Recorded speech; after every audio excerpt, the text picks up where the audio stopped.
تو ہمارا آپ سے سوال یہ ہے مظہر غفور صاحب، آپ کون ہوتے ہیں قرآن مجید کی تفسیر اپنی مرضی سے کرنے والے؟ پھر ایک آدمی آپ کو منع بھی کر رہا ہے، وہ آپ کو کہہ بھی رہا ہے کہ یہاں مراد محمد صلی اللہ علیہ وسلم ہے،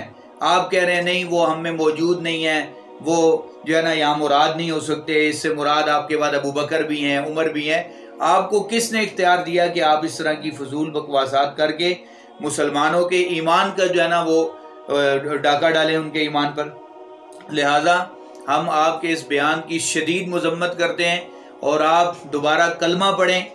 اور اللہ جل جلالہ سے بھی توبہ طائب ہوں، اور پوری امت مسلمہ سے بھی معافی مانگیں کہ آپ نے مسلمانوں کے دلوں کو مجروح کیا ہے۔ ہمارا بحیثیت مسلمان دل انتہائی مجروح ہوا ہے کہ آپ کی اس بکواسات سے۔ قل اطیعوا اللہ والرسول، کہ اللہ جل جلالہ خود فرما رہے ہیں، آپ نے ایک طرف اللہ تعالیٰ کے ارشاد کی جو منشا ہے اس کے بھی خلاف بات کی، اور پھر آپ نے انکار کیا واضح طور پہ کہ یہاں رسول سے مراد محمد نہیں ہے۔